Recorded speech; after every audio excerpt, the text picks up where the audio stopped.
Well, my message is traditional masculinity. My message is to stand up and say what you mean and mean what you say. And even going to the gym nowadays is an act of defiance, because when you have a man who's built with any degree of principle, you say no to things. And I think if I have to analyze my message and why I'm so disliked by the people who dislike me, it's not the things I'm saying, it's the fact that if you adhere to my principles and you adhere to the things I say, you end up being the kind of person who will resist certain ideas. You say no. What kind of man never says no? Name a man who never says no. Men say no, right? Men wake up and say, no, I don't think that should be done this way. No, my children will not be taught that. It's no. the father's primary job. Absolutely. So when you say to men, listen, you're allowed to have an opinion. You're allowed to have standards. You're allowed to have boundaries and barriers. You're allowed to get up and become important and work hard and try hard and become the kind of man who can't be controlled, then you're seen as an enemy. And especially with the massive influence I've gained, I think they look at me and go, he's helping men resist slave programming. We don't need him around. We need to empty their brains so we can inject the slave programming and convince men to be eunuchs, because once you're eunuched, then you're not a threat. And their original attack before this Matrix attack is they weaponized virtue, which is what they usually do. There's no genuine virtue inside of these people. They weaponize virtue. They find a virtue and they turn it into a bullet and they shoot at you. I'm sure you know very well. Yeah, I've heard. Yeah. I was a misogynist for the longest time just for saying that men should have standards. If you tell a man he can have standards in a relationship in any way, you're a misogynist. But this is the thing that's so interesting about it, because they've gendered the argument when I never did. I said as a man, you shouldn't have a girlfriend who is a liar and a cheater, and you also shouldn't have male friends who are liars and cheaters. You shouldn't be around dishonest people, yes, male or female. Amen. And they gendered it and said, he's a misogynist. He's saying that men should only act this way with women, etc. I said that men should have standards, and you should have protocols that you're prepared to accept, and you should have hard parameters. And if a woman doesn't want to adhere to those parameters, that's her decision, and it's her prerogative, but you don't have to stay with her. Why should you? And what's actually funny is I really believe most of the things I'm saying were accepted by absolutely everybody 15 years ago, 10 years ago. And now it's public enemy number one.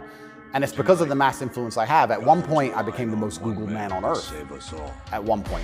I'm saying in the world we live in today, it's hyper competitive. And if you want to be the kind of man that has the choice of women to choose a good one, you need to be an excellent man. It's no longer acceptable for you to just be an average Joe or below average.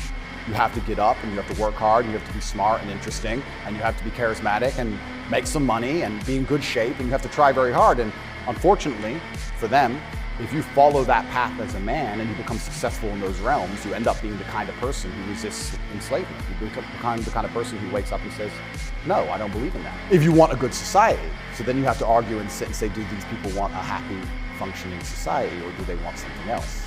What do you think? I think that I would never kill myself. And I also... Just throwing that out there. And I also think that when you want to conquer a society, you kill the military age males. That's what you do. It's the first thing they've ever done. They walk in and all the men have to have their throats cut. They can't perhaps do that, but they can certainly cut the balls off. And then you can't resist. And I think there's certainly a movement to ensure that there's very little resistance left inside of the number one demographic which is required to resist oppression, which are military age males. And they don't want those kind of people waking up with any kind of self-respect or standards, or to say, no, I don't accept this. I do not need a ninth injection. They don't want that. They want you to sit and say, I don't need it. You said so, oh well. I think a lot of this is actually genuinely cowardice. I think it's a very easy worldview. The life is easier if you accept the news tells the truth. Yes. Everything they want me to believe is true.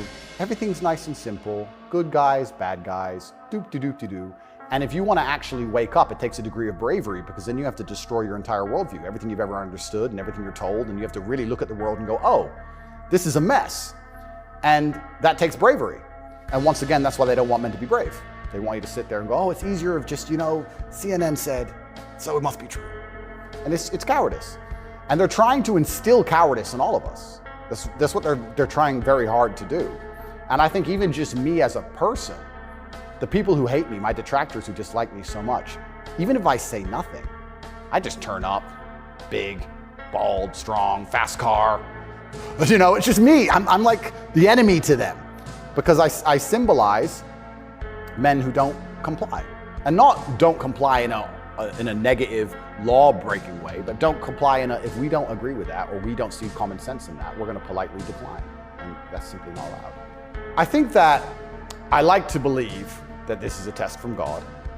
I like to believe that if you become the most Googled man in the world for saying that you have mental resilience, that God is going to make sure you don't have that degree of fame without testing you. I like to believe that God comes along and says, yes, I've allowed you to become the top G. We're going to see if you really are the top G. I believe that's how the world works. It's certainly intimidating, especially knowing you're completely innocent. But I believe it's a test, and I believe it's my job to pass the test for my ancestors and for people watching over me and for God. And I think I have to do the absolute best I can possibly do in this scenario and the circumstance, regardless of whether I win or lose. I still believe I'm going to win because I've seen the case file and I've seen that no laws have been broken. But even in the very unfortunate circumstance that this matrix attack goes deep enough to throw me into a jail cell, I think I should handle it like a man. I think I should stay and finish the process, and I should walk with my head held high and suffer as much as I need to suffer to stick by my convictions and know that I'm an innocent person. And I refuse to break.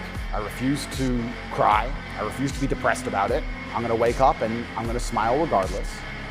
And regardless of what happens to me, I want everyone to know that, one, I would never kill myself, and two, I think that as a man, there's always going to be a degree of pain and suffering in your journey. I don't think you're ever going to become a successful man or be good at being a man without pain and suffering.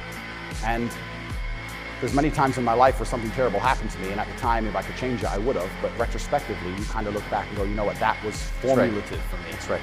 That is what God decided I needed to become who I became. So all of the pain and all the suffering I've ever gone through in my life ended up, in the end, building me into the person I am, and I'm proud of who I am. So if God decides I need to go back to a Romanian dungeon for however many days, then all I can do is accept it and accept his plan and accept it.